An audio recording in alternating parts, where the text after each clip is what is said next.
Didn't know Andrew had one of these, did you?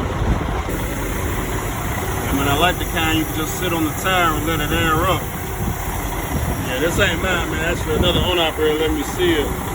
Since the pilot wasn't working, man, Andrew got 2 flats. That's right, 2 flats. Truck been sitting, you know how that goes. So basically what we're gonna do when we get back, we're gonna go to the shop, get 4 batteries, and I'm gonna get these 2 tires patched also, or buy 2 new ones.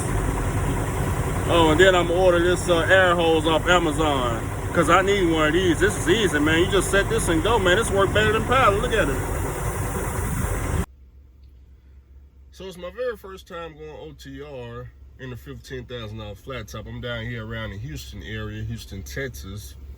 And I hit a 2 a.m. appointment this morning. Well, first time down here with hazmat, first time in the chemical world, or this type of tanker world. And by the way, somebody asked me, do I got baffles back there? So anything dealing with chemicals is gonna be straight bore. It's not gonna be no baffles. The baffles is for, I believe it's for the gas haulers. I believe, the people that haul gas. But yeah, these are all straight bores. The liquid is gonna be splashing no matter what trailer you pick up.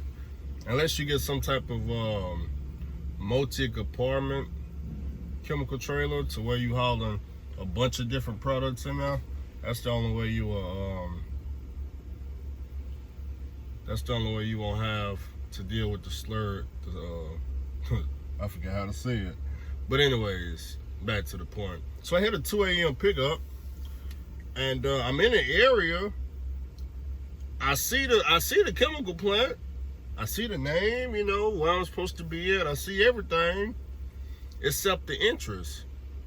I don't see the entrance. I see all these different turn-ins that go inside the plant, and you know they got a sign that says entrance on every single turn-in into the plant.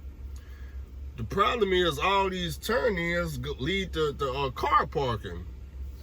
So, and it's just a 1 road, so you really can't miss it, but you can miss it. I'm gonna tell you how you can miss it. Now, my appointment is for 2 a.m., right? It's 2:05. I'm in front of the plant, but I'm not there yet, because I haven't checked in. But I'm in front of the plant, riding down the road.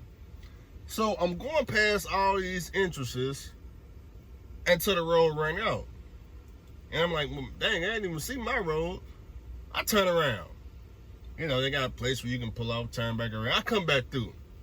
And I look even harder. And I'm like, man, I don't see it. The road runs out again. I turn back around. I'm like, man, let me pull over and call. So I pull over. I said, hey, yeah, I'm right outside the plant.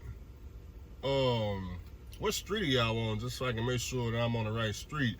The guy don't know what street the plant is on. Oh, he know. Yeah, man, we off this highway over here. I'm like, well, yeah, I'm already at the plant. What street is the plant on? Oh, I don't know that. I just know we off the highway.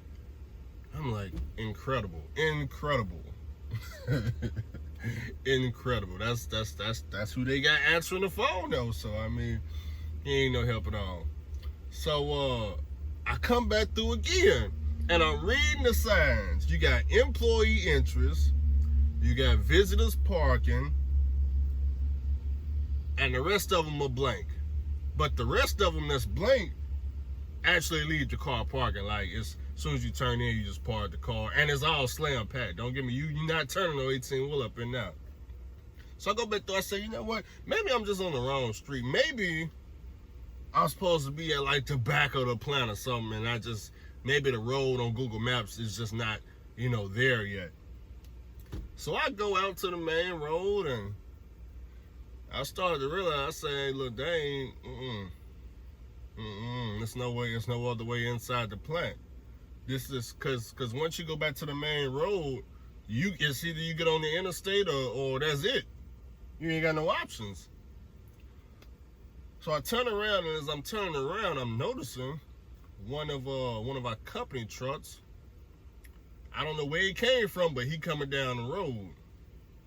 And I know he ain't got no CB radio, but I get on anyway. I said, hey, you know what the truck entrance is? Oh, he come right back. He said, yeah, it should be the second entrance. from the way I'm heading. I'm like, the second entrance. So I go down again, visitors parking. That's the first one to come up next. Then employee parking, and then the road runs out. So I go all the way down, like, damn, did I miss it already? So I turn back around. And I'm like, damn, he told me the second entrance. So I turn around, I come back through, and I'm going real slow. I'm like 1 mile per hour because there's no traffic on this road other than me looking stupid. And of course the guard's probably in there laughing because they ain't got nothing better to do. So I come back through, I'm like, employee parking. I just stopped right there in front, and I'm looking. I see the guard shack. I see the little handle that goes up and down. Of course, there's nobody coming through, but it says employee, and I'm not an employee whatsoever. And then the next entrance is another guard shack that look like it's closed. You know, the lights and stuff is off and up. It says visitors parking. That's just completely packed. You're not getting up in there. So I can't get out and walk up there because it's just a 2-lane road, and it's like ditches on both sides. So so I say, you know what? If I just turn up in employee parking, it's enough space just in case I'm feeling stupid the way I can U-turn and come back out to the main road. So I turn up in there. I say, you know, I'm turning on up in there since I called first. So I turned on up in there, get up to the guard shack.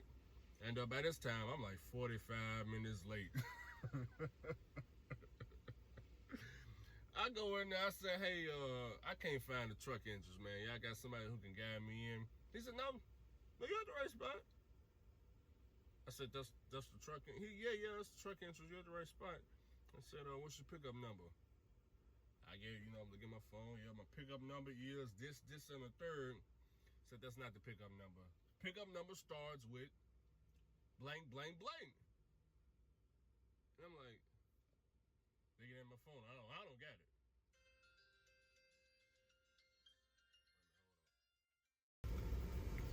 Okay, my bad. That wasn't them. But damn, I forgot where I was at. Oh yeah, pickup number. So it's 3 in the morning by now, and I'm like, there's no way I can get a pickup number. Not until at least 8 a.m., when they come to work. So I'm like, look, the loader's going here. I saw him with a load going here. I got to pick up at this time. I'm the only one here. I'm the only one. Nah. Because I'm talking to the, at these plants is the, I don't know if they TSA or what, but you got to show your TWIC card. So they not actually part of the plant. They like security. So, and to get in there, they're going to verify everything with a magnifying glass. So, I ain't got no pickup number. So, I tell them, I say, hey, I'm going to go ahead and call dispatch, even though I already know there's no way to call dispatch. But I go back to the truck, and I said, damn, who can I call at this time in the morning to get a pickup number?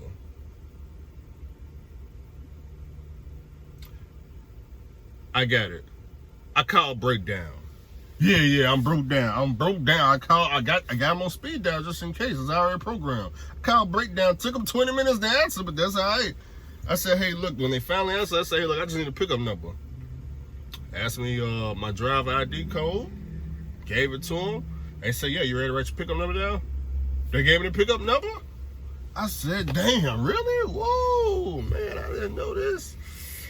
I thought they just deal with breakdowns, but I learned something new. Nope. It's like dispatch too. They dispatch and breakdown. So, this is the main headquarters. It's not our terminal. So, they give me the pickup number. I go in. It's correct. They bring me inside. Yep, bring me inside. Of course, they got to escort you when it's your first time. First, you got to watch a video. Anytime you go to these chemical plants, you gotta watch a video. It's usually like 15-20 minutes, safety video, and then they'll get you a badge, and then they're gonna escort you to show you where to go. So they escort me to the scale, weigh in, show me where to bag the trailer to go. So I weigh in, bag the trailer up to where I'm supposed to go. They gonna do all the loading. The guy comes out to load me, hooks up the trailer, hooks up everything. I'm just in the truck because usually I'm used to getting out the truck and going inside of a building.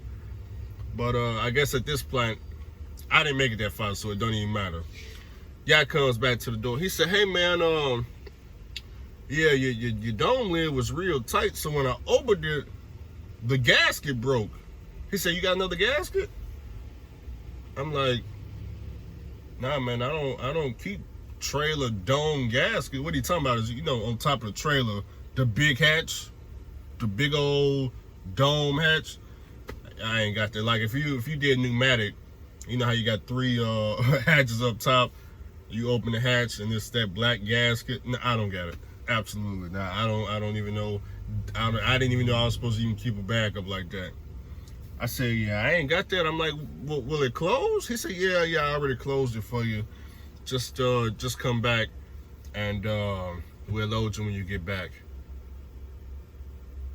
I'm like, "Just come back?"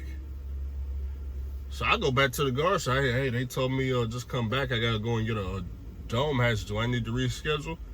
He said, No, just come back. I said, "Well, it's 3 in the morning.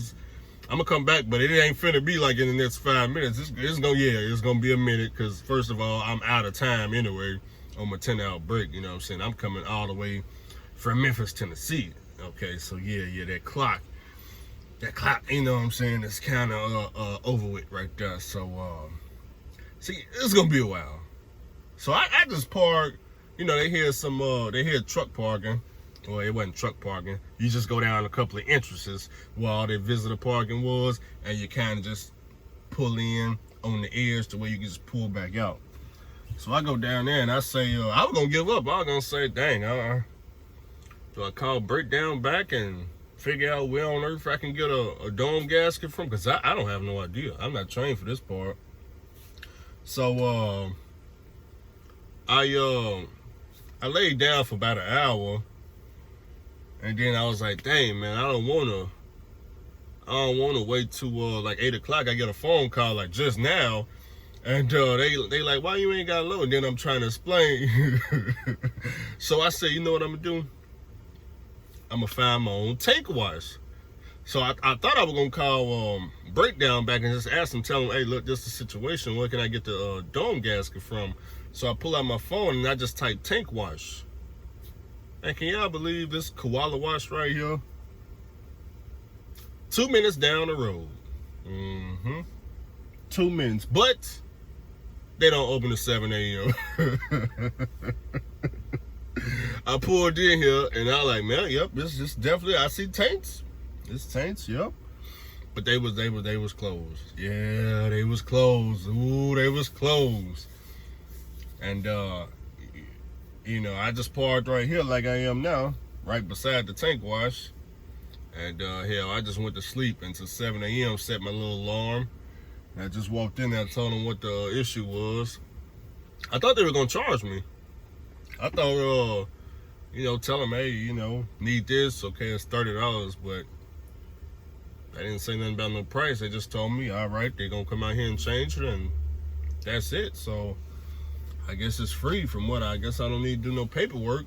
But that's how today is gonna go. Now the question is, because I know they didn't hear a shift change over there at the plant. The question is, when I roll back over here to the plant, hey, do y'all happen to remember me from 2 in the morning? Nah, buddy, we don't. Nah, not at all. You're late.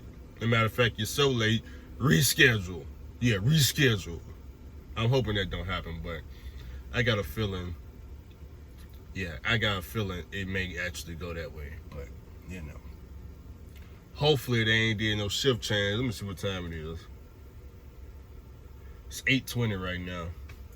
So, hopefully they ain't did shift change. But nah, I'm pretty sure, because if I had to take a guess, I would say shift change for the afternoon shift is, 7?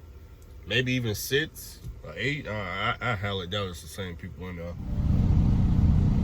Yeah, y'all already know what happened. First of all, why is it so hot out here in Houston, man? Feel like I'm in the oil field all over again, man. Good night. But I'm back here sweating it out, y'all. I'm back here sweating it out. But they fixed the gasket. I go back to the customer. They said, yeah, you know you gotta reschedule this, right? I said, that ain't what you told me this morning, but I mean, I didn't tell them that, but you know, I was just like, well, I guess it's a whole new shift. They don't even know who I am. And I just said, well, I guess we'll reschedule it. So they rescheduled it for later on tonight. And still looking like I can hit my goal. I'm not sure if I know I'm gonna be late to the co-signing. I believe so. When I did my math, I think I only had like 5 hours to spare. So I'm pretty sure I'm not gonna be there on time. I know they still gonna take me though, because I done been there before. Usually all the co-sign, of course they gonna take it, they want their product. All right. Got 11,000 miles on the oil change. Usually at 10 we gotta add oil. In this case we're gonna add about a gallon of oil. We got an oil leak on the other side too. We just got home from the Texas run, Texas to Ohio. I noticed an oil leak on the opposite side. I think it's coming from the turbo. I may pull it in the shop because it's looking like it's up there. My girlfriend pulling up behind me.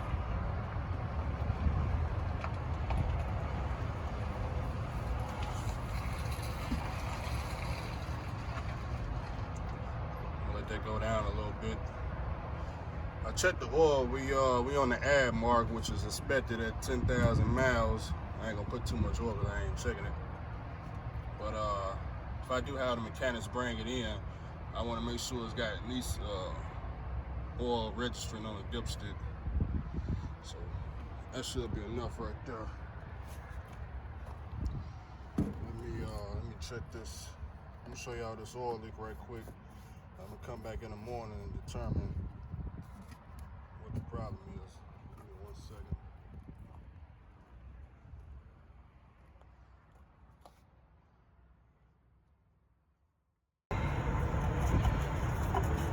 Put the top back on. Should be good right there. All right. So I noticed this about 200 miles ago at the truck stop. I was getting fuel, I always popped my hood, and I noticed this wet. It wasn't wet like this. It was a lot less oil, but it's definitely wet.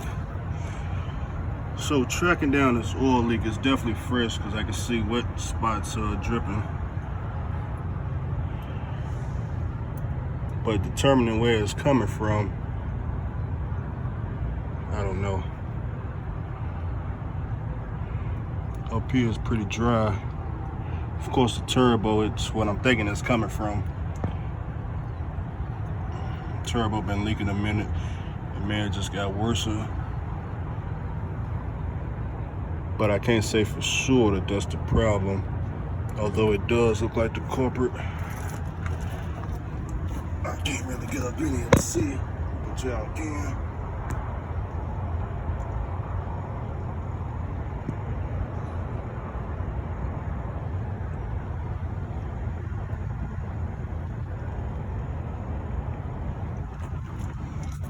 I can't really see what y'all see on camera. I'm gonna have to watch the replay.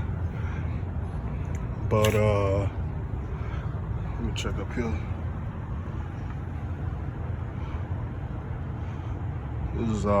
This right here is old. This is from the changing of the oil. I do need an oil change. I'm at about 11,000 miles. I usually change it after 10,000. Just looking over the whole truck. This damn compressor failed on me again. As y'all can see, the Freon always come pouring out the front. That's the #1 problem with this truck. But that's the only problem with this truck. Let me start it up and see if I can see it leaking.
December 10th, 2019. What on earth could be today? Oh man. We down here at the Taylor Martin auction, Tunica, Mississippi, and it looked like they got all kinds of trucks for sale. All kinds. Pulling up in the parking lot now. It's definitely a lot less people than it was the last auction, which is a good thing. It's a lot more cold outside. We got a little bit of light snow. Not too bad, but light. Not too bad, but light. Auction office right there. Now this is a pretty small size crowd, which means a small size crowd means there's less people to bid, which means you can get what you want a lot cheaper. Yeah. All right, guys, we got a C15 in the house, 2007 Peterbilt 379. Looking real sharp. Real sharp. I just popped the hood on it. We're gonna start it up. But first, understand when you come to the auction, everything is sold as is. Expect everything to be wrong with the engine, okay? Everything. Because if you expect everything to be wrong, you won't come here expecting to just buy a truck and drive straight off. You know it's gonna be a problem. And you're gonna have that repair money and that maintenance money and that mechanic on standby. Let's hop inside. Let's hop inside. Oh yeah. Whew. Wow. Oh man. Ooh, smell good in here too. 10 speed. Newer model truck. For all you guys that don't like the older trucks, this is a 2015 Kenworth T680. And man, this is, don't let the smell fool you. Snap out of it. Snap out of it. Let's crank it up. Roll the windows down. Not like we're gonna hear anything. We gonna see. Oh, running like he done won. Did he hit the lotto? Started right up like it's supposed to. Fuel mileage, they've been averaging 7.3, but don't let it fool you. Don't let it fool you. A little bit of tint on the window. Oh. Got me right. Got me right. Two more great Kenworths for sale. Both looking good. I like the one on the left, so that's the one I hop in. This one, a lot of paperwork with big fees and big prices. Y'all will have to read through that. Let me know what is what happened to it.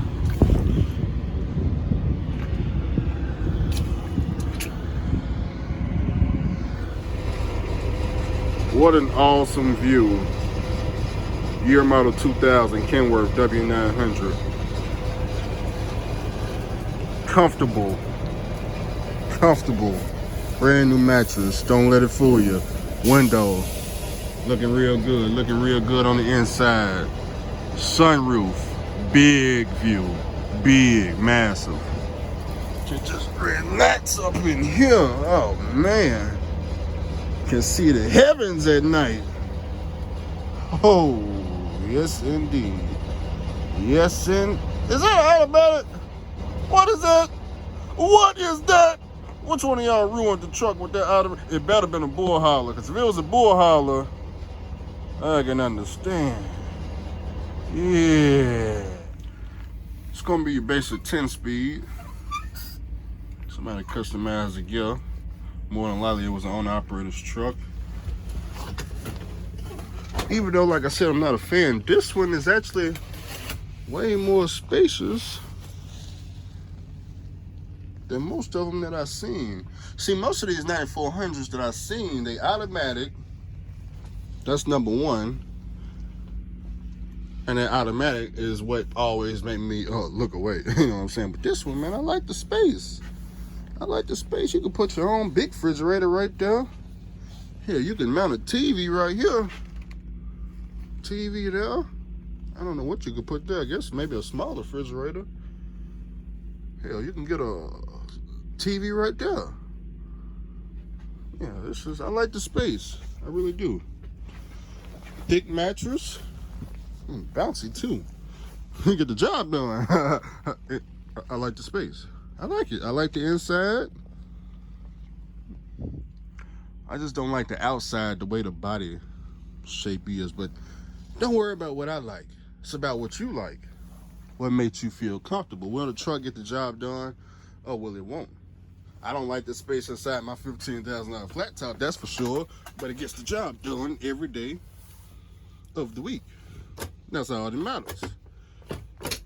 Because see, if you want to go from, if you want to get your dream truck, them W900s over there, the ones that I reviewed, if you want that truck, you can start off with something like this, something cheap, $5,000, because over there they're gonna be at that all up to like $40,000. Start with the $5,000 truck, get your money up, come back to the auction, then you could bid for the truck that you really want.